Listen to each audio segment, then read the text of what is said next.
Hello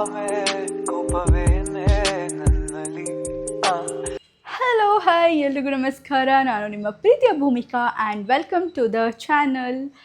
so ಇವತ್ತು ನಾನು daily vlog ಮಾಡ್ತಾ ಇದ್ದೀನಿ ಬಿಕಾಸ್ ತುಂಬ ಜನ ಕೇಳ್ತಿದ್ರಿ ಅಕ್ಕ ಡೈಲಿ ವ್ಲಾಗ್ಸ್ ಮಾಡಿ ಅಂತ. ನನಗೆ ಇಷ್ಟು ದಿನ ಡೈಲಿ ವ್ಲಾಗ್ಸ್ ಯಾವುದು ಮಾಡಿಲ್ಲ ನನ್ನ ಚಾನಲಲ್ಲಿ. ಏನಾದರೂ ಕಂಟೆಂಟ್ ಇಟ್ಕೊಂಡು ವಿಡಿಯೋ ಶೂಟ್ ಮಾಡ್ತಾ ಇದ್ದೆ. ಬಟ್ ನೀವೆಲ್ಲರೂ ತುಂಬ ಜನ ಇಷ್ಟಪಟ್ಟು ಕೇಳ್ತಾ ಇದ್ದೀರಾ ಆ್ಯಂಡ್ ನನ್ನ ಲೈವಲ್ಲೂ ಕೂಡ ತುಂಬ ಜನ ಕೇಳ್ತಾ ಇದ್ರಿ ಡೈಲಿ ವ್ಲಾಗ್ಸ್ ಮಾಡಿ ನೀವು ಅಂತ. ಸೊ ಹಾಗಾಗಿ ಡೈಲಿ ವ್ಲಾಗ್ಸ್ ಮಾಡೋಣ ಅಂತ ಸ್ಟಾರ್ಟ್ ಮಾಡಿದ್ದೀನಿ. ಇದೇ ನನ್ನ ಫಸ್ಟ್ ಡೈಲಿ ವ್ಲಾಗ್ ಆಗಿರುತ್ತೆ. ಸೊ ಈ ವ್ಲಾಗಲ್ಲಿ ನಾನು ಇವತ್ತಿನ ದಿನ ಏನೆಲ್ಲ ಮಾಡ್ತೀನಿ, ಹೇಗಿರುತ್ತೆ ನನ್ನ ಡೇ ಅಂತ ನಿಮ್ಮ ಜೊತೆಗೂ ಶೇರ್ ಮಾಡ್ತೀನಿ. Let start. ಸೊ ಫಸ್ಟು ನಾವು ಆ್ಯಕ್ಚುಲಿ ಊರಿಗೆ ಹೋಗಿದ್ವಿ ಕೇಶವಂಗೆ. ನನ್ನ ಹಸ್ಬೆಂಡ್ಗೆ ವರ್ಕ್ ಫ್ರಮ್ ಹೋಮ್ ಇರೋದು ಇವಾಗ. ಅವ್ರಿಗೆ ಒಂದೇ ದಿನ ಆಫೀಸ್ಗೆ ಹೋಗೋಕ್ಕಿರೋದು. ಬಟ್ ಲಾಸ್ಟ್ ವೀಕ್ ಆಫೀಸಿಗೆ ಬರೋದು ಬೇಡ ಅಂತ ಹೇಳಿದರು. So whole week work from ಹೋಮೇ ಇತ್ತು. ಸೊ ಹಾಗಾಗಿ ಏನು ಮಾಡೋದು, ಬೆಂಗಳೂರಲ್ಲಿ ಸುಮ್ಮನೆ ಇದ್ದು ವೇಸ್ಟ್ ಅಂತ ಹೇಳಿ ಊರಿಗೆ ಹೋಗಿದ್ವಿ ನಾವು. ಊರಿಂದ ಇವಾಗಷ್ಟೇ ಬಂದ್ವಿ ಜಸ್ಟ್ ಮನೆಗೆ. ಮನೆ ಎಲ್ಲ ಫುಲ್ ರಂಪ ಆಗೋಗ್ಬಿಟ್ಟಿದೆ. ಫಸ್ಟ್ ಅದನ್ನೆಲ್ಲ ಅನ್ಪ್ಯಾಕಿಂಗ್ ಮಾಡಿ ಮನೇನ ಫಸ್ಟ್ ಸೆಟ್ ಮಾಡಬೇಕು. ಅಲ್ಲಿ ಶೋ ಈ ಥರ ರಂಪ ಆಗಿದೆ. ಬ್ಯಾಗೆಲ್ಲ ತಂದು ಹಂಗಂಗೆ ಇಟ್ಬಿಟ್ಟಿದ್ದೀನಿ. ಫಸ್ಟು ಕ್ಲೀನ್ ಮಾಡಬೇಕು, ಇದನ್ನೆಲ್ಲ ಅನ್ಪ್ಯಾಕ್ ಮಾಡಿ ಅದರದ್ರ ಜಾಗಕ್ಕೆ ಸೇರಿಸ್ಬೇಕು. ಅದಾದಮೇಲೆ ಮುಂದಿನ ಕೆಲಸ. ಆ್ಯಂಡ್ ಈ ಸತಿ ಸ್ವಲ್ಪ ಗಿಡಗಳನ್ನು ತಂದಿದ್ದೆ ನಾನು ಊರಿಂದ. ಗುಲಾಬಿ ಗಿಡ ಮತ್ತು ದಾಸವಾಳದ ಗಿಡನ ಹಾಕೋಣ ಅಂತ. ಪಾಟ್ ಕೂಡ ಇತ್ತು ಊರಲ್ಲೇ. ಸೊ ಹಾಗಾಗಿ ಗಿಡಗಳನ್ನ ಕಡ್ಡಿ ಕಟ್ ಮಾಡಿಸ್ಕೊಂಡು ತಂದಿದ್ದೀನಿ. ನಮ್ಮ ಅಮ್ಮನ ಮನೇಲಿ ತುಂಬ ಹೂವಿನ ಗಿಡಗಳಿದೆ. ದೇವ್ರ ಪೂಜೆಗೆ ಹೂ ನಾವು ಪರ್ಚೇಸ್ ಮಾಡೋದೇ ಇಲ್ಲ. ಗಿಡದಲ್ಲಿ ಬಿಡೋ ಹೂವೇ ದಿನ ದೇವ್ರ ಪೂಜೆಗೂ ಆಗುತ್ತೆ. ಸೊ ನನಗೂ ಆಸೆ ದೇವ್ರಿಗೆ ಹೂವಿಡೋದಕ್ಕೆ ಗಿಡ ಬೆಳೆಸ್ಬೇಕು ಅಂತ ತುಂಬ ಆಸೆ. ಸೊ ಹಾಗಾಗಿ ತೊಗೊಂಬಂದಿದ್ದೀನಿ. ಚೆನ್ನಾಗಿ ಬೆಳೆಸಬೇಕು. ಅದಕ್ಕೂ ಮುಂಚೆ ನೈಕಾಯಿಂದ ಒಂದಷ್ಟು ಆರ್ಡರ್ ಮಾಡಿದ್ದೆ ನಾನು ಪ್ರಾಡಕ್ಟ್ಸ್ನ. ಅದೆಲ್ಲವುದು ಬಂದಿದೆ. ಇಲ್ಲೇ ಇಟ್ಬಿಟ್ಟು ಹೋಗಿದ್ರು ಬಿಕಾಸ್ ನಾವು ಊರಲ್ಲಿದ್ವಿ ಅಲ್ವಾ, ಇಲ್ಲಿ ಇಸ್ಕೊಳ್ಳೋಕೆ ಯಾರೂ ಇರಲಿಲ್ಲ. ಸೊ ಹಾಗಾಗಿ ಅಲ್ಲೇ ಇಟ್ಬಿಟ್ಟು ಹೋಗಿದ್ರು. ಸೊ ಅದನ್ನೆಲ್ಲ ಫಸ್ಟ್ ಓಪನ್ ಮಾಡಬೇಕು ಇವಾಗ ಏನೇನು ಬಂದಿದೆ ಅಂತ. ಅನ್ಬಾಕ್ಸ್ ಮಾಡೋಣ ಬನ್ನಿ. ಆ್ಯಕ್ಚುಲಿ ಏನೇನು ಆರ್ಡರ್ ಮಾಡಿದ್ದೆ ಅಂತಲೇ ಮರ್ತೋಗ್ಬಿಟ್ಟಿದೆ. ಇವಾಗ ನೋಡೋಣ ಏನು ಬಂದಿದೆ ಅಂತ. ನಾನು ಯೂಶ್ವಲಿ ಯಾವುದೇ ಮೇಕಪ್ ಪ್ರಾಡಕ್ಟ್ಸ್ ಇರಲಿ ಅಥವಾ ಸ್ಕಿನ್ ಕೇರ್ ಪ್ರಾಡಕ್ಟ್ಸ್ ಇರಲಿ ಅದನ್ನು ನೈಕಾಯಿಂದನೇ ಆರ್ಡರ್ ಮಾಡೋದು. ಅಮೆಝಾನ್, ಫ್ಲಿಪ್ಕಾರ್ಟ್ ಅದರಿಂದ ಎಲ್ಲ ಮಾಡಲ್ಲ ಬಿಕಾಸ್ ನನಗೆ ಇಷ್ಟನೇ ಆಗಲ್ಲ. ಓಕೆ, ಇದಿಷ್ಟು ಬಂದಿದೆ.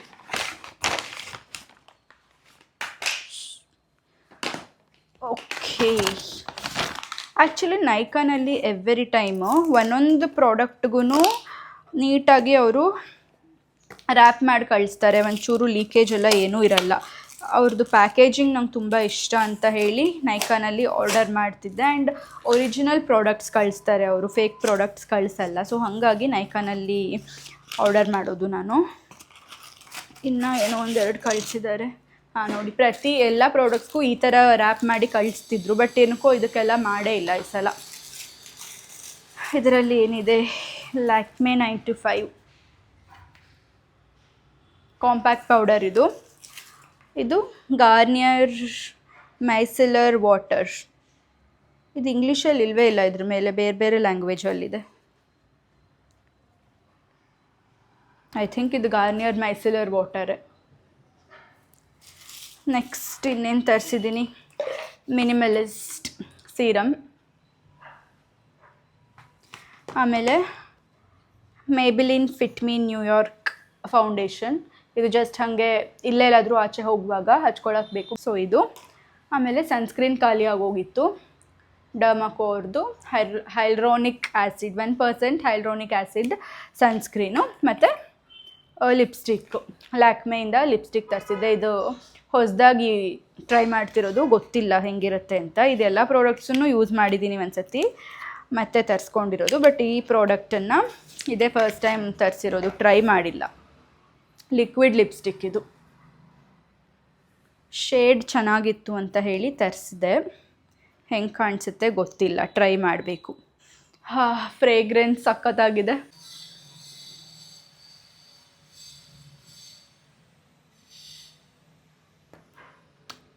I am very bad at applying lipstick.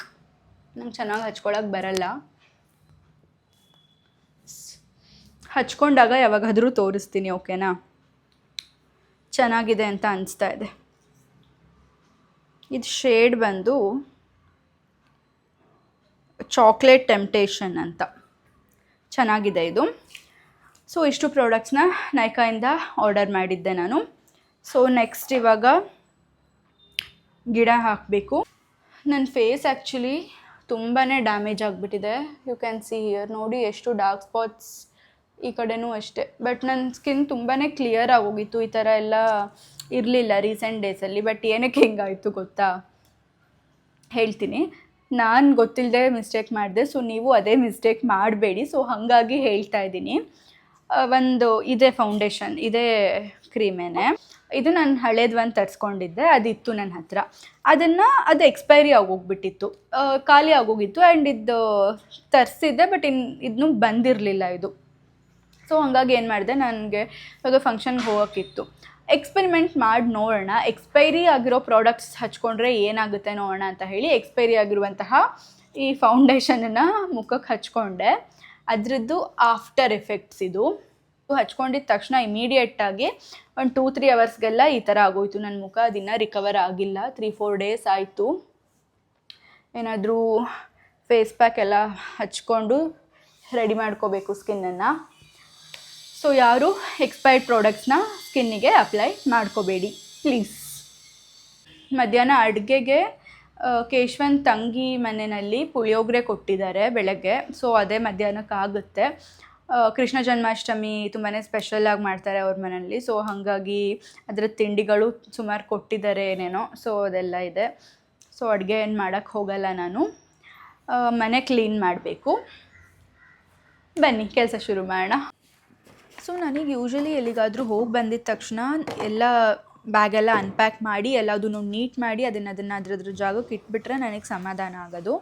ಅದನ್ನು ಹಾಗೆ ಇಲ್ಲೆಲ್ಲ ಹರಡ್ಕೊಂಡಿದ್ದು ನಿಧಾನಕ್ಕೆ 1-2 ದಿನ ಆದಮೇಲೆ ಎತ್ತಿಡೋಕ್ಕೆ ಮನಸ್ಸು ಬರಲ್ಲ. ಮನೆ ಯಾವಾಗಲೂ ಕ್ಲೀನಾಗಿರಬೇಕು, ನೀಟಾಗಿರಬೇಕು, ಆವಾಗಲೇ ಮನಸ್ಸಿಗೂ ಕೂಡ ಖುಷಿ ಆಗೋದು. ಸೊ ನಾನು ಯಾವಾಗಲೂ ಅಷ್ಟೇ, ಎಲ್ಲಾದರೂ ಊರಿಂದ ಹೋಗಿ ಬಂದಿದ್ದ ತಕ್ಷಣ ಬ್ಯಾಗೆಲ್ಲ ಬಂದಿದ್ದ ತಕ್ಷಣ ಅನ್ಪ್ಯಾಕ್ ಮಾಡಿಬಿಡ್ತೀನಿ. ಬಿಕಾಸ್ ಊರಿಂದ ಬಂದರೆ ತುಂಬಾ ಏನೇನೋ ಕೊಟ್ಟು ಕಳಿಸಿರ್ತಾರೆ, ಅಮ್ಮನ ಮನೆಯಿಂದ ಅತ್ತೆ ಮನೆಯಿಂದ ಎಲ್ಲ ಏನೇನೋ ಕೊಟ್ಟು ಕಳಿಸಿರ್ತಾರೆ. ಅದರಲ್ಲಿ ಮೋಸ್ಟ್ ಆಫ್ ದ ಥಿಂಗ್ಸು ಅಡುಗೆ ಮನೆ ರಿಲೇಟೆಡ್ ಇರುತ್ತೆ. ಲೈಕ್ ಏನಾದರೂ ತಿಂಡಿಗಳು ಅಥವಾ ಅಕ್ಕಿ ಕಾಯಿ ಆ ಥರದ್ದೆಲ್ಲ ಕೊಟ್ಟು ಕಳಿಸಿರ್ತಾರೆ. ಸೊ ಹಾಗಾಗಿ ಆದಷ್ಟು ಅನ್ಪ್ಯಾಕ್ ಮಾಡಿಬಿಟ್ಟು ಫ್ರಿಜ್ಜಲ್ಲಿ ಯಾವ್ಯಾವ್ದು ಇಡಬೇಕು ಅದನ್ನೆಲ್ಲ ಫ್ರಿಜ್ಜಲ್ಲಿ ಇಟ್ಬಿಡ್ತೀನಿ, ಇಲ್ಲಾಂದರೆ ಹಾಳಾಗೋಗ್ಬಿಡುತ್ತೆ. ಆ್ಯಂಡ್ ಬಟ್ಟೆಗಳು ಅಷ್ಟೇ, ಒಗೆಯೋ ಬಟ್ಟೆ ಯಾವ್ಯಾವ್ದಿರುತ್ತೆ ಅದನ್ನೆಲ್ಲ ವಾಷಿಂಗ್ ಮಿಷಿನ್ಗೆ ಹಾಕಿ ಬೇರೆ ಬಟ್ಟೆ ಎಲ್ಲ ಕಬೋರ್ಡಲ್ಲಿ ಎತ್ತಿಡ್ತೀನಿ ಯೂಸ್ ಮಾಡಿಲ್ಲ ಅಂತ ಅಂದರೆ. ಸೊ ಅಷ್ಟು ಮಾಡಿಬಿಟ್ರೆ ನನಗೆ ಸಮಾಧಾನ ಆಗುತ್ತೆ. ಸೊ ಬಟ್ಟೆ ಯಾವ್ಯಾವ್ದು ವಾಷಿಂಗ್ ಹಾಕೋಕ್ಕಿತ್ತು ಅದನ್ನೆಲ್ಲ ವಾಷಿಂಗ್ ಮಿಷಿನಿಗೆ ಹಾಕ್ತಾಯಿದ್ದೀನಿ. ನಾನು usually Surf Excel liquid use ಮಾಡ್ತೀನಿ, ತುಂಬ ಚೆನ್ನಾಗಿ ಕ್ಲೀನ್ ಆಗುತ್ತೆ. ಆ್ಯಂಡ್ ಅದ್ರ ಜೊತೆಗೆ ಡೆಟಾಲ್ ಕೂಡ ಹಾಕ್ತೀನಿ ನಾನು. ಏನಾದರೂ ಚಿಕ್ಕ ಪುಟ್ಟ ಜರ್ಮ್ಸ್ ಎಲ್ಲ ಇದ್ದರೆ ಅದು ಕೂಡ ಕಿಲ್ ಆಗುತ್ತೆ ಅಂತ ಹೇಳಿ ನಾನು ಯಾವಾಗಲೂ ಅಷ್ಟೇ ಬಟ್ಟೆ ಒಗೆಯುವಾಗ ಡೆಟಾಲ್ ಹಾಕ್ತೀನಿ. ಆ್ಯಂಡ್ ಅದಾದಮೇಲೆ ಕಂಫರ್ಟ್ ಅಂತೂ ಮಸ್ಟ್ ಆ್ಯಂಡ್ ಶುಡ್, ಯಾವಾಗಲೂ ಮಿಸ್ ಮಾಡಲ್ಲ. ಬಿಕಾಸ್ ಒಂಥರ ಫ್ರೆಶ್ ಫೀಲಿಂಗ್ ಬರುತ್ತೆ. ಸೊ ಹಾಗಾಗಿ ಕಂಫರ್ಟ್ ಯೂಸ್ ಮಾಡ್ತೀನಿ. ಇವಾಗ ನಾನು ಕರೆಂಟ್ಲಿ ಯೂಸ್ ಮಾಡ್ತಿರೋ ಕಂಫರ್ಟ್ ತುಂಬಾ ಚೆನ್ನಾಗಿದೆ, ಅದರದ್ದು ಫ್ರೇಗ್ರೆನ್ಸು. ನೀವು ಯಾರಾದರೂ ಬೇಕಂತ ಅಂದರೆ ಟ್ರೈ ಮಾಡ್ಬೋದು. ಯೂಶ್ವಲಿ ಬ್ಲೂ ಮತ್ತು ಪಿಂಕ್ ಎಲ್ಲರೂ ಯೂಸ್ ಮಾಡಿರ್ತಾರೆ, ಬಟ್ ಇದನ್ನು ಯೂಸ್ ಮಾಡಿರಲ್ಲ. ಬಟ್ ಒಂದು ಸತಿ ಯೂಸ್ ಮಾಡಿ ನೋಡಿ, ತುಂಬ ಚೆನ್ನಾಗಿರುತ್ತೆ ಇದು ಕೂಡ. ಆ್ಯಂಡ್ ನಾನು ಯೂಶ್ವಲಿ ಕ್ವಿಕ್ ವಾಶಿಗೆ ಹಾಕ್ಬಿಡ್ತೀನಿ, ಅದು 40 ಮಿನಿಟ್ಸ್ ವಾಶ್ ಆಗುತ್ತೆ. ನಾರ್ಮಲ್ ವಾಶಿಗೆ ಹಾಕಿದ್ರೆ ಸುಮ್ಮನೆ ಅನ್ನೆಸೆಸರಿ, ಬಿಕಾಸ್ ಬಟ್ಟೆ ಎಲ್ಲ ಅಷ್ಟೊಂದೇನು ಗಲೀಜಾಗಿರಲ್ಲ. ಎವ್ರಿ ಡೇ ವಾಶ್ ಮಾಡ್ತೀವಿ, ಅದನ್ನೇ ಅಂದರೆ 3-4 ಡೇಸ್ ಏನು ಬಟ್ಟೆ ಯೂಸ್ ಮಾಡಿರಲ್ಲ. ಎವ್ರಿ ಡೇ ವಾಶ್ ಮಾಡಿ ಹಾಕ್ಕೊಳ್ಳೋದ್ರಿಂದ ಬಟ್ಟೆ ಏನು ಜಾಸ್ತಿ ಗಲೀಜಾಗಿರಲ್ಲ. ಸೊ ಹಾಗಾಗಿ ಕ್ವಿಕ್ ವಾಶ್ ಮಾಡಿಬಿಟ್ರೆ ಅದು ನೀಟಾಗಿ ಜಾಲಾಡ್ಕೊಂಡು ಡ್ರೈ ಆಗಿರುತ್ತೆ. ಸೊ ಅದಾದಮೇಲೆ ನಾವು ಒಣಗಾಕೊಳ್ಳೋಕ್ಕೂ ಈಸಿ ಆಗುತ್ತೆ. ನಾರ್ಮಲ್ ವಾಶಿಗೆ ಹಾಕಿದ್ರೆ ಅನ್ನೆಸೆಸರಿ ನೀರು ಕೂಡ ಜಾಸ್ತಿ ಕನ್ಸ್ಯೂಮ್ ಆಗುತ್ತೆ ಆ್ಯಂಡ್ ಅವಶ್ಯಕತೆ ಕೂಡ ಇರಲ್ಲ.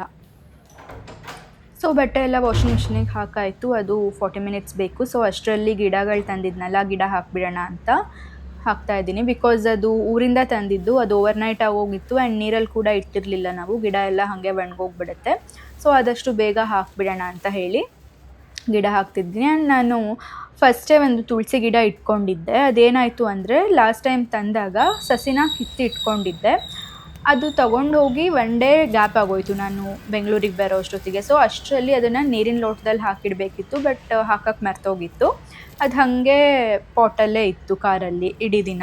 ಸೊ ಹಾಗಾಗಿ ಅದು ಆಲ್ರೆಡಿ ಡ್ರೈ ಆಗಿ ಹೋಗ್ಬಿಟ್ಟಿತ್ತು. ಸೊ ಅದನ್ನು ತೊಗೊಂಬಂದು ಹಾಕಿದೆ, ಅದೇನು ಬರಲಿಲ್ಲ ಚೆನ್ನಾಗಿ. ಆ್ಯಂಡ್ ಮಣ್ಣು ಅಷ್ಟೇ, ನಾವು 1 ವೀಕ್ ಊರಿಗೆ ಹೋಗಿದ್ವಲ್ಲ, ತುಂಬಾ ಗಟ್ಟಿಯಾಗೋಗಿತ್ತು, ನೀರೇ ಹಾಕಿರಲಿಲ್ಲ. ಸೊ ಹಾಗಾಗಿ ಬಂದಿದ್ದ ತಕ್ಷಣ ಮಣ್ಣನ್ನು ಫಸ್ಟು ಹದ ಮಾಡೋದಕ್ಕೆ ಅಂತ ನೀರು ಹಾಕಿದೆ. ನೋಡಿ ನೀರು ಹೆಂಗೆ ಕುಡ್ಕೋತಾ ಇದೆ. ಸೊ ಮಣ್ಣೆಲ್ಲ ಹದ ಮಾಡಾದಮೇಲೆ ತುಳಸಿ ಸಸಿ ತೊಗೊಂಬಂದಿದ್ದೆ. ಈ ಸತಿ ತೊಗೊಂಬರುವಾಗ ಏನು ಮಾಡಿದರು ಅಂದರೆ ಅಮ್ಮ ಒಂದು ಕವರಿಗೆ ಮಣ್ಣು ಹಾಕಿ ಅದಕ್ಕೆ ಸಸಿ ನೆಟ್ಕೊಟ್ಟಿದ್ರು, ಇದನ್ನೇ ಹಾಕು ಚೆನ್ನಾಗಿ ಬರುತ್ತೆ ಅಂತ. ಬಿಕಾಸ್ ಲಾಸ್ಟ್ ಟೈಮ್ ಥರ ಡ್ರೈ ಆಗಬಾರ್ದು ಅಂತ ಹೇಳಿ ಮಣ್ಣಲ್ಲೇ ಸಸಿ ತೊಗೊಂಬಂದಿದ್ದೆ. ಸೊ ನೋಡೋಣ ಈ ಸತಿ ಹೆಂಗೆ ಬರುತ್ತೆ ತುಳಸಿ ಗಿಡ ಅಂತ.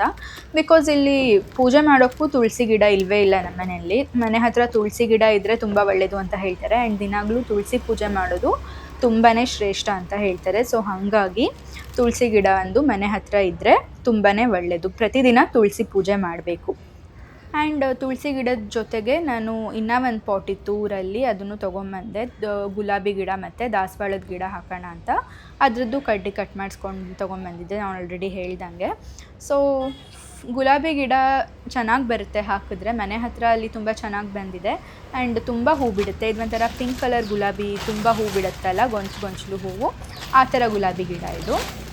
ಸೊ ನಾನು ಆನ್ಲೈನಲ್ಲಿ ಮಣ್ಣು ಕೂಡ ಆರ್ಡರ್ ಮಾಡಿದ್ದೆ. ಅದು ಏನೇನೋ ಪೆಸ್ಟಿಸೈಡ್ಸ್ ಎಲ್ಲ ಇರುತ್ತಲ್ಲ, ಆ ಥರ ಸಾಯಿಲ್ನ ಆರ್ಡರ್ ಮಾಡಿದ್ದೆ. ನೋಡಿ ಇಲ್ಲಿ ವೈಟ್ ಕ್ರಿಸ್ಟಲ್ಸ್ ಥರ ಕಾಣಿಸ್ತಾ ಇದೆಯಲ್ಲ, ಅದೆಲ್ಲ ಪೆಸ್ಟಿಸೈಡು. ಸೊ ಚೆನ್ನಾಗಿ ಗ್ರೋ ಆಗುತ್ತೆ ಯಾವುದೇ ಗಿಡ ಹಾಕಿದ್ರು ಅಂತ ಹೇಳಿ ಅದನ್ನು ಆರ್ಡರ್ ಮಾಡಿದ್ದೆ. ಕೆಮ್ಮಣ್ಣು ಜೊತೆಗೆ ಪೆಸ್ಟಿಸೈಡ್ಸ್ ಎಲ್ಲ ಹಾಕಿರ್ತಾರೆ. ಅದನ್ನು ಪಾಟಿಂಗ್ ನೀಟಾಗಿ ಹಾಕಿಬಿಟ್ಟು ಗುಲಾಬಿ ಗಿಡನ ಹಾಕಬೇಕು. ಯಾವತ್ತೂ ಅಷ್ಟೇ ಗಿಡ ನೆಡುವಾಗ ಎಡ್ಜಸ್ನ ಸ್ವಲ್ಪ ಶಾರ್ಪ್ ಮಾಡಬೇಕು. ಈ ರೀತಿ ನಾನು ಕಟ್ ಮಾಡಿದೆ ಅಲ್ವಾ, ಆ ಥರ ಚೂಪಾಗಿರೋ ಥರ ಎಡ್ಜಸ್ಸು ಆ ಥರ ಕಟ್ ಮಾಡಿ ಆಮೇಲೆ ನೆಡಬೇಕು. ಬಿಕಾಸ್ ಅದು ಹೋಲ್ಡ್ ಆಗಿರುತ್ತೆ ಸಾಯಿಲಲ್ಲಿ ಅಂತ ಹೇಳಿ ಆ ರೀತಿ ಮಾಡೋದು.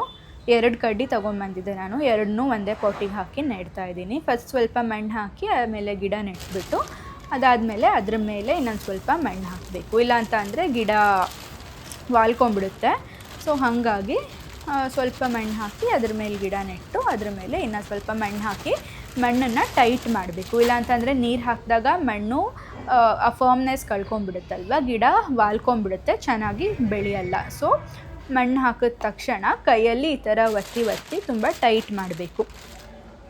ಆ್ಯಂಡ್ ಯಾವುದೇ ಗಿಡ ಹಾಕಿದ ಮೇಲೂ ನಾವು ನೀರು ಹಾಕಬೇಕು ಗಿಡಕ್ಕೆ, ಅದನ್ನು ಮರಿಬಾರ್ದು. ಬಿಕಾಸ್ ಗಿಡ ಹಾಕಿದ ತಕ್ಷಣ ಅದಕ್ಕೆ ನೀರಿನ ಅವಶ್ಯಕತೆ ಇರುತ್ತೆ. ಸೊ ಹಾಗಾಗಿ ನೀರು ಹಾಕಬೇಕು. ಆ್ಯಂಡ್ ನಾನು ಇನ್ನೊಂದು ಪಾಟ್ ಇತ್ತು ಚಿಕ್ಕದು ನಮ್ಮ ಮನೆಯಲ್ಲಿ, ಅದನ್ನು ನಾನು ಐಕಿಯಾಯಿಂದ ಸೇವಂತಿಗೆ ಹೂವಿನ ಗಿಡ ತಗೊಂಡಿದ್ದೆ. ಅದು ಚೆನ್ನಾಗಿ ಬರಲಿಲ್ಲ, ಊರಲ್ಲಿ ಕರೆಕ್ಟಾಗಿ ಇರ್ತಿರಲಿಲ್ಲ, ಊರಿಗೆ ಹೋಗೋದು ಬರೋದು ಮಾಡ್ತಿದ್ವಿ. ಆ್ಯಂಡ್ ಒಂದಿನ ತುಂಬಾ ಜಾಸ್ತಿ ಮಳೆ ಬಂದುಬಿಡ್ತು. ಆವಾಗ ಆ ಥರ ಪ್ಲ್ಯಾಂಟ್ಸಿಗೆಲ್ಲ ಯೂಶ್ವಲಿ ಜಾಸ್ತಿ ನೀರು ಹಾಕಬಾರ್ದು. ಬಟ್ ಆವಾಗ ತುಂಬ ಅದು ನೀರು ಬಿದ್ದುಬಿಟ್ಟು ಮಳೆ ನೀರು ಆ ಗಿಡ ಒಂಥರ ಕೊಳ್ತೋದಂಗೆ ಆಗಿಬಿಡ್ತು, ಚೆನ್ನಾಗಿ ಬರಲಿಲ್ಲ. ಸೊ ಆ ಪಾಟ್ ಇತ್ತು ಮನೆಯಲ್ಲೇ, ಅದಕ್ಕೆ ಮಣ್ಣು ತುಂಬಿಟ್ಟು ದಾಸವಾಳ ಗಿಡ ಹಾಕಿದೆ. ಸೊ ಗಿಡ ಎಲ್ಲ ಹಾಕಾದ್ಮೇಲೆ ಚೆನ್ನಾಗಿ ನೀರು ಸ್ಪ್ರಿಂಕಲ್ ಮಾಡಬೇಕು. ಸೊ ಗಿಡ ಎಲ್ಲ ಹಾಕೋ ಅಷ್ಟೊತ್ತಿಗೆ ನಂದು ವಾಷಿಂಗ್ ಮಿಷಿನ್ ಬಟ್ಟೆ ಕಂಪ್ಲೀಟ್ ಆಗಿತ್ತು. ಸೊ ಅದನ್ನೆಲ್ಲ ಇವಾಗ ಒಣಗಾಕಬೇಕು. ಹೊರಗಡೆ ಚೆನ್ನಾಗಿ ಬಿಸಿಲಿತ್ತು. ಫಸ್ಟ್ ಏನು ಮಾಡ್ತಿದ್ದೆ ಅಂದರೆ ಮನೆ ಮೇಲ್ಗಡೆನೇ ತಂತಿ ಕಟ್ಟಿದ್ದಾರೆ, ಅಲ್ಲೇ ಒಣಗಾಕ್ಬಿಡ್ತಿದ್ದೆ.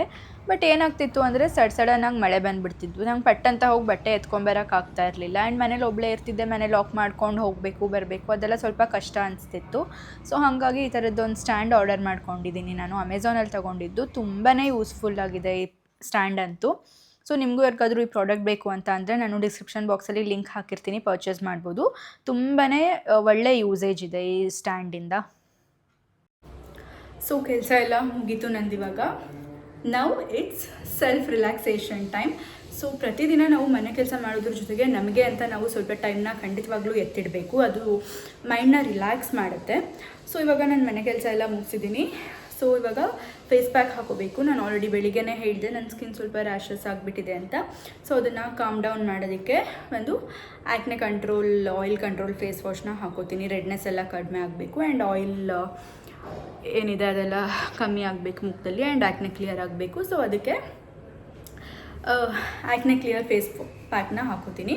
ಸೊ ಯಾವ ಫೇಸ್ ಪ್ಯಾಕ್ ಹಾಕೋತೀನಿ ಅಂತ ನಿಮಗೂ ಶೇರ್ ಮಾಡ್ತೀನಿ, ಬನ್ನಿ. ಸೊ ಫೇಸ್ ಪ್ಯಾಕ್ಗೆ ಇಷ್ಟು ಪ್ರಾಡಕ್ಟ್ಸ್ನ ಯೂಸ್ ಮಾಡ್ತಿದ್ದೀನಿ. ಇದ್ರ ಜೊತೆಗೆ ಇನ್ನೂ ಸ್ವಲ್ಪ ಮನೆಯಲ್ಲೇ ಸಿಗುವಂತಹ ಕೆಲವೊಂದು ಐಟಮ್ಸ್ನ ಹಾಕಿ ಫೇಸ್ ಪ್ಯಾಕ್ನ ಪ್ರಿಪೇರ್ ಮಾಡ್ತೀನಿ. Come let's go. So face pack ready ಮಾಡೋಕ್ಕೆ ನಾನಿಲ್ಲಿ 1.5 ಸ್ಪೂನಷ್ಟು ರೋಸ್ ಪೌಡರ್ ತೊಗೊಂಡಿದ್ದೀನಿ. ಆಲ್ರೆಡಿ ನಾನು ಈ ಫೇಸ್ ಪ್ಯಾಕ್ನ ತೋರಿಸಿದ್ದೀನಿ, ಅದರಲ್ಲಿ ಯಾರಾದರೂ ನೋಡಿಲ್ಲ ಅಂತ ಅಂದರೆ ಅವ್ರಿಗೆ ಮತ್ತೆ ತೋರಿಸ್ತಾ ಇದ್ದೀನಿ. ಆ್ಯಂಡ್ ಅದ್ರ ಜೊತೆಗೆ ಇನ್ನೂ ಕೆಲವು ಐಟಮ್ಸ್ನ ಆ್ಯಡ್ ಮಾಡಿದ್ದೀನಿ. ಸೊ ರೋಸ್ ಪೌಡರ್ ಆದಮೇಲೆ ಆರೆಂಜ್ ಪೀಲ್ ಪೌಡರ್ ಹಾಕ್ಕೊಂಡಿದ್ದೀನಿ. ಆರೆಂಜ್ ಪೀಲ್ ಪೌಡರ್ ಆದಮೇಲೆ ಒಂದು ಸ್ವಲ್ಪ 1/4 ಟೀ ಸ್ಪೂನಷ್ಟು ಕಸ್ತೂರಿ ಮಂಜಲ್ ಪೌಡರ್ ಹಾಕೋಬೇಕು. ಕಸ್ತೂರಿ ಮಂಜಲ್ ಹಾಕೋದ್ರಿಂದ ಆ್ಯಕ್ನೆ ಏನಿದ್ರೂ ಕ್ಲಿಯರ್ ಆಗೋಗುತ್ತೆ. ಸೊ ಅದಾದಮೇಲೆ ಗ್ರಾಮ್ ಫ್ಲೋರ್ ಕಡಲೆ ಹಿಟ್ಟು ಹಾಕೋಬೇಕು. ಕಡಲೆ ಹಿಟ್ಟಿಂದ ಮುಖ ಜಾಸ್ತಿ ಆಯ್ಲಿ ಥರ ಇದ್ದರೆ ಅದು ಎಲ್ಲ ಕಡಿಮೆ ಆಗಿ ಮುಖ ಚೆನ್ನಾಗಾಗುತ್ತೆ. ಸೊ ಇದಿಷ್ಟು ಹಾಕ್ಕೊಂಡು ಸ್ವಲ್ಪ ಕಾಫಿ ಪೌಡರ್ ಏನಕ್ಕೆ ಅಂದರೆ ಮುಖದಲ್ಲಿ ಟ್ಯಾನ್ ಏನಾದರೂ ಇದ್ದರೆ ಅದೆಲ್ಲ ರಿಮೂವ್ ಆಗುತ್ತೆ. ಆ್ಯಂಡ್ ರೆಡ್ನೆಸ್ ಜಾಸ್ತಿ ಇದ್ದರೆ ರೆಡ್ನೆಸ್ ರೆಡ್ಯೂಸ್ ಆಗುತ್ತೆ ಕಾಫಿ ಪೌಡರಿಂದ. ಸೊ ಹಾಗಾಗಿ ಸ್ವಲ್ಪ ಕಾಫಿ ಪೌಡರ್ ಹಾಕ್ಕೊಂಡಿದ್ದೀನಿ. ಸೊ ಇದೆಲ್ಲದನ್ನು ಹಾಕಿ ಟೊಮೆಟೊ ರಸ ಹಾಕ್ಕೊಂಡು ಚೆನ್ನಾಗಿ ಮಿಕ್ಸ್ ಮಾಡ್ಕೋಬೇಕು. ಟೊಮೆಟೊ ರಸ ಯಾಕೆ ಅಂತ ಅಂದರೆ ಆಗೇನದು ಆಯಿಲ್ ಕಂಟ್ರೋಲ್ ಮಾಡುತ್ತೆ ಆ್ಯಂಡ್ ಟ್ಯಾನ್ ಆಗಿದ್ದರೆ ರೆಡ್ಯೂಸ್ ಮಾಡುತ್ತೆ. ಸೊ ಹಾಗಾಗಿ ಟೊಮೆಟೊ ಅದ್ರ ಜೊತೆಗೆ ಇನ್ನೂ ಸ್ವಲ್ಪ ನೀರು ಹಿಡಿಸುತ್ತೆ ಅಂತ ಅಂದರೆ ನಾರ್ಮಲ್ ಪ್ಲೇನ್ ವಾಟರ್ ಬೇಕಾದರೂ ಹಾಕೋಬೋದು ಅಥವಾ ರೋಸ್ ವಾಟರ್ ಬೇಕಾದರೂ ಹಾಕೋಬೋದು ನೀವು. ಅದಷ್ಟು ಹಾಕಿ ಮಿಕ್ಸ್ ಮಾಡಿ ಇಟ್ಕೊಂಡ್ರೆ ಫೇಸ್ ಪ್ಯಾಕ್ ರೆಡಿ ಆಗುತ್ತೆ. ಸೊ ಇದನ್ನು ಸ್ಕಿನ್ನಿಗೆ ಅಪ್ಲೈ ಮಾಡಬೇಕು. ನೀವು ಬ್ರಷಲ್ಲಿ ಅಪ್ಲೈ ಮಾಡ್ಬೋದು ಅಥವಾ ಕೈಯಲ್ಲೇ ಅಪ್ಲೈ ಮಾಡ್ಬೋದು. ನಾನು ಯೂಶ್ವಲಿ ಕೈಯಲ್ಲೇ ಅಪ್ಲೈ ಮಾಡೋದು. So all over the face ನೀಟಾಗಿ ಅಪ್ಲೈ ಮಾಡಿ ಅದು ಫುಲ್ ಡ್ರೈ ಆಗಬೇಕು 15 to 20 ಮಿನಿಟ್ಸ್. ಅದಾದಮೇಲೆ ವಾಶ್ ಮಾಡ್ಕೋಬೇಕು. A few moments later. So ಇವಾಗ ಫೇಸ್ ಪ್ಯಾಕ್ ಕಂಪ್ಲೀಟಾಗಿ ಡ್ರೈ ಆಗಿದೆ. ಇವಾಗ ಇದನ್ನು ವಾಶ್ ಮಾಡ್ಕೋಬೇಕು. ವಾಶ್ ಮಾಡ್ಕೊಳ್ಳುವಾಗ ತುಂಬ ಜೋರಾಗಿ ರಬ್ ಮಾಡಬಾರ್ದು, ಬಿಕಾಸ್ ಸ್ಕಿನ್ ಇನ್ನೂ ರೆಡ್ನೆಸ್ ಜಾಸ್ತಿ ಆಗುತ್ತೆ. ಸೊ ಹಾಗಾಗಿ ಜೆಂಟಲಾಗಿ ಇದನ್ನು ಕ್ಲೆನ್ಸ್ ಮಾಡ್ಕೋಬೇಕು.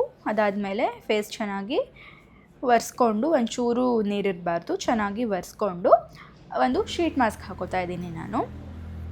ಆ್ಯಕ್ಚುಲಿ ಫಸ್ಟೆಲ್ಲ ತುಂಬಾ ಶೀಟ್ ಮಾಸ್ಕ್ ಯೂಸ್ ಮಾಡ್ತಾಯಿದ್ದೆ ನಾನು MSc ಓದುವಾಗ. ಬಟ್ ಮಧ್ಯದಲ್ಲಿ ಫುಲ್ ಕಡಿಮೆ ಆಗೋಗಿತ್ತು, ಹಾಕೋತಾನೇ ಇರಲಿಲ್ಲ. ಮತ್ತು ಇವಾಗ ಸ್ಟಾರ್ಟ್ ಮಾಡಿದ್ದೀನಿ. ನನ್ನ ಮದುವೆ ಟೈಮಲ್ಲಿ ನನಗೆ ಮೇಕಪ್ ಮಾಡೋಕ್ಕೂ ಮುಂಚೆ ಶೀಟ್ ಮಾಸ್ಕ್ ಹಾಕಿದ್ರು. ಸ್ಕಿನ್ ಒಂಥರ ತುಂಬ ಚೆನ್ನಾಗಿ ಪ್ರೆಪ್ ಆಗಿತ್ತು, ಒಂಥರ ಪ್ಲಂಪಿ ಆಗುತ್ತೆ ಸ್ಕಿನ್ನು. ಆ್ಯಂಡ್ ತುಂಬಾ ಮಾಯ್ಶ್ಚರೈಸ್ಡ್ ಆ್ಯಂಡ್ ಹೈಡ್ರೇಟೆಡಾಗಿ ಕಾಣಿಸುತ್ತೆ. ಸೊ ಹಾಗಾಗಿ ಶೀಟ್ ಮಾಸ್ಕ್ನ ನಾನು ಅಗೈನ್ ಹಾಕೊಳ್ಳೋಕೆ ಸ್ಟಾರ್ಟ್ ಮಾಡಿದೆ. ಆವಾಗಿಂದ ನಾನು ಡಾಕ್ಟರ್ ರೇಷಲ್ ಅವ್ರದ್ದು ಶೀಟ್ ಮಾಸ್ಕ್ ಒಂದಷ್ಟು ತರಿಸ್ಕೊಂಡಿದ್ದೀನಿ. ಎಲ್ಲ ಫ್ಲೇವರ್ಸ್ದು ಇದೆ, ಫ್ರೂಟ್ ಫ್ಲೇವರ್ಸು ಎಲ್ಲದೂ ಇದೆ ಆ್ಯಂಡ್ ಕಾಫಿ ಫ್ಲೇವರ್ ಇದೆ. ಕಾಫಿ ಫ್ಲೇವರ್ ನಂಗೆ ತುಂಬಾ ಇಷ್ಟ ಆಯಿತು. ಸೊ ನಾನು ಅದನ್ನೇ ಜಾಸ್ತಿ ತರಿಸಿಟ್ಕೊಂಡಿದ್ದೀನಿ. ಅದಲ್ಲದೆ ಫ್ರೂಟ್ ಫ್ಲೇವರ್ಗಳು ಕೂಡ ಎಲ್ಲದೂ ತುಂಬಾ ಚೆನ್ನಾಗಿದೆ. ಸೊ ಶೀಟ್ ಮಾಸ್ಕ್ನ ನೀಟಾಗಿ ಫೇಸ್ ಪ್ಯಾಕ್ ಹಾಕೊಂಡಾದಮೇಲೆ ಹಾಕೋಬೇಕು. ಒಂಥರ ಫೇಸ್ ಪ್ಯಾಕ್ ಹಾಕೊಂಡ್ಮೇಲೆ ಸ್ಕಿನ್ ಡ್ರೈ ಆಗಿರುತ್ತೆ ಅಲ್ವಾ, ಅದಾದಮೇಲೆ ಶೀಟ್ ಮಾಸ್ಕ್ ಹಾಕೊಳ್ಳೋದ್ರಿಂದ ಸ್ಕಿನ್ ತುಂಬಾ ಹೈಡ್ರೇಟೆಡ್ ಆಗಿರುತ್ತೆ. ಈ ಶೀಟ್ ಮಾಸ್ಕ್ನ ಒಂದು 10 to 15 ಮಿನಿಟ್ಸ್ ಹಾಕೊಂಡ್ರೆ ಸಾಕು ಮ್ಯಾಕ್ಸಿಮಮ್, ಜಾಸ್ತಿ ಬೇಡ. ಏನು ಹೇಳ್ತಾರೆ ಅಂದರೆ ಜಾಸ್ತಿ ಹೊತ್ತು ಶೀಟ್ ಮಾಸ್ಕ್ ಹಾಕ್ಕೊಂಡ್ರೆ ಅದು ಶೀಟ್ ಮಾಸ್ಕಲ್ಲಿರೋ ಸೀರಮ್ ಎಲ್ಲ ಡ್ರೈ ಆಗಿ ನಮ್ಮ ಸ್ಕಿನ್ನಿಂದ ಅದು ಮಾಯ್ಶ್ಚರ್ನ ಹೀರ್ಕೊಳ್ಳುತ್ತೆ ಅಂತ ಹೇಳ್ತಾರೆ. ಅದೆಷ್ಟು ಮಟ್ಟಿಗೆ ನಿಜ ನಂಗೆ ಗೊತ್ತಿಲ್ಲ. ಬಟ್ ಓಕೆ, 10 to 15 ಮಿನಿಟ್ಸ್ ಅದನ್ನು ಬಿಟ್ಟು ರಿಮೂವ್ ಮಾಡಿದೆ. You can see that hydrated look. Skin ಎಷ್ಟು ಚೆನ್ನಾಗಿ ಫೀಲ್ ಆಗುತ್ತೆ ಗೊತ್ತಾ, ಫುಲ್ ಹೈಡ್ರೇಟೆಡ್, ಮಾಯ್ಶ್ಚರೈಸ್ಡ್, ಸಕ್ಕತ್ತಾಗಿ ಫೀಲ್ ಆಗುತ್ತೆ ಸ್ಕಿನ್ ಅಂತೂ. ನನಗಂತೂ ಫೇವ್ರೆಟ್ ಪಾರ್ಟ್ ಇದು ಶೀಟ್ ಮಾಸ್ಕ್ ಹಾಕೊಳ್ಳೋದು. ಸೊ ನೀವು ಟ್ರೈ ಮಾಡಿ, ಓಕೆನಾ, ನಿಮ್ಮ ಸ್ಕಿನ್ ಕೇರ್ ರೊಟೀನಲ್ಲಿ. ಸೊ ಅದೆಲ್ಲ ಆದಮೇಲೆ ನನಗೆ ಒಂದು ಸ್ವಲ್ಪ ಪಾತ್ರೆ ತೊಳ್ಕೊಳ್ಳೋದಿತ್ತು. ಪಾತ್ರೆ ನಾನು ಸಾಮಾನ್ಯವಾಗಿ ಅವಾಗವಾಗಲೇ ತೊಳ್ಕೊಂಬಿಡ್ತೀನಿ, ಜಾಸ್ತಿ ರಾಶಿ ಹಾಕ್ಕೊಳ್ಳಲ್ಲ. ಸೊ ಕೆಲಸನೂ ಬೇಗ ಆಗೋಗುತ್ತೆ. ಹಲೋ, ಇದು ನೆನ್ನೆದೇ ಕಂಟಿನ್ಯೂಯೇಷನ್ ವ್ಲಾಗ್. ಆ್ಯಕ್ಚುಲಿ ನೆನ್ನೆ ವ್ಲಾಗ್ ಎಂಡ್ ಮಾಡಬೇಕಿತ್ತು, ಬಟ್ ತುಂಬ ಕೆಲಸ ಆಗೋಯಿತು ಅದಾದಮೇಲೆ. ಸೊ ಕಂಟಿನ್ಯೂ ಮಾಡೋಕ್ಕಾಗಲಿಲ್ಲ ವ್ಲಾಗು. ಸೊ ಹಾಗಾಗಿ ಇವತ್ತು ಕಂಟಿನ್ಯೂ ಮಾಡ್ತಾಯಿದ್ದೀನಿ. ಇವತ್ತೇನು ಸ್ಪೆಷಲ್ ಇಲ್ಲ, ಮನೆಯಲ್ಲೇ ಇದ್ದೆ, ಬೆಳಿಗ್ಗೆಯಿಂದ ಎಲ್ಲೂ ಹೋಗಿಲ್ಲ. ಮಧ್ಯಾಹ್ನಕ್ಕೆ ಅವರೆಕಾಳು ಸಾರು ಮಾಡಿದ್ದೆ, ಅದನ್ನು ಕೂಡ ತೋರಿಸ್ತೀನಿ ನಿಮಗೆ ರೆಸಿಪಿನ ನನ್ನ ನೆಕ್ಸ್ಟ್ ಅಪ್ಕಮಿಂಗ್ ವ್ಲಾಗ್ಸಲ್ಲಿ. ಇವತ್ತು ಶೂಟ್ ಮಾಡ್ಕೊಳ್ಳೋಕ್ಕಾಗಲಿಲ್ಲ. ಸೊ ನೆಕ್ಸ್ಟ್ ವ್ಲಾಗಲ್ಲಿ ಅವರೆಕಾಳು ಸಾರು ತೋರಿಸ್ತೀನಿ. ಆ್ಯಕ್ಚುಲಿ ತುಂಬ ಟೇಸ್ಟಿ ಆಗಿತ್ತು. ಸೊ ಹಾಗಾಗಿ ಯೂಶ್ವಲಿ ನಾನು ಕುಕ್ಕಿಂಗ್ ರೆಸಿಪೀಸ್ ಎಲ್ಲ ಶೇರ್ ಮಾಡಬೇಕು ಚಾನಲಲ್ಲಿ ಅಂತ ಅಂದರೆ ಫಸ್ಟ್ ನಾನು ಟ್ರೈ ಮಾಡಿ ನೋಡ್ತೀನಿ. ಅದು ಚೆನ್ನಾಗಿದ್ದರೆ ಅಷ್ಟೇ ನಿಮ್ಮ ಜೊತೆಗೆ ಶೇರ್ ಮಾಡ್ತೀನಿ, ಇಲ್ಲಾಂದರೆ ಶೇರ್ ಮಾಡೋಕ್ಕೆ ಹೋಗಲ್ಲ. ಸೊ ಇವತ್ತು ಫಸ್ಟ್ ಟೈಮ್ ನಾನು ಅವರೆಕಾಳು ಸಾರು ಮಾಡಿದ್ದೆ, ಚೆನ್ನಾಗಿ ಬಂದಿತ್ತು. ಸೊ ಆ ರೆಸಿಪಿನ ನೆಕ್ಸ್ಟ್ ನಿಮ್ಮ ಜೊತೆ ಶೇರ್ ಮಾಡ್ತೀನಿ. ಇವಾಗ ಕೆಲಸ ಎಲ್ಲ ಮುಗ್ದಿದೆ. ಆಲ್ಮೋಸ್ಟ್ ಟೈಮ್ 8:30 ಆಗಿದೆ. ಇನ್ನು ಕೇಶವ ಬಂದಿಲ್ಲ. ಬಂದಮೇಲೆ ಊಟ ಮಾಡಿ ಮಲ್ಕೊಳ್ಳೋದಷ್ಟೇ. ಸೊ ನೆನ್ನೆದು ಬಟ್ಟೆ ಎಲ್ಲ ಒಣಗಿದೆ, ಬಟ್ಟೆ ಮಡಿಸಿಡಬೇಕು. ಸೊ ಈ ಸ್ಟ್ಯಾಂಡಲ್ಲಿ ಹೊರಗಡೆ ಒಣಗಾಕಿದ್ದೆ, ಎಲ್ಲ ಆಲ್ಮೋಸ್ಟ್ ಒಣಗಿದೆ. ಇವಾಗ ಇದನ್ನು ಮಡಿಸಿ ಎತ್ತಿಡಬೇಕು. ಇಷ್ಟೇ ಇವತ್ತಿನ ವಿಡಿಯೋ. ಮತ್ತೊಂದು ವಿಡಿಯೋದಲ್ಲಿ ಹೊಸ ವಿಷಯ ಜೊತೆ ಹೊಸ ವ್ಲಾಗಲ್ಲಿ ಮತ್ತೆ ನಿಮಗೆ ಸಿಗ್ತೀನಿ. Until then take care, bye, love you all. ನಿಮ್ಮ ಕನ್ನಡತಿಯನ್ನು ಸದಾ ಹೀಗೆ ಪ್ರೋತ್ಸಾಹಿಸಿ. ಯಾರಾದರೂ ಚಾನಲ್ನ ಸಬ್ಸ್ಕ್ರೈಬ್ ಮಾಡಿಲ್ಲ ಅಂದರೆ ಸಬ್ಸ್ಕ್ರೈಬ್ ಮಾಡಿ. ಆ್ಯಂಡ್ ನಿಮ್ಮ ಅನಿಸಿಕೆ ಅಭಿಪ್ರಾಯಗಳನ್ನು ಕಾಮೆಂಟ್ ಸೆಕ್ಷನಲ್ಲಿ ಹಾಕೋದನ್ನು ಮರಿಬೇಡಿ. ಬಾಯ್.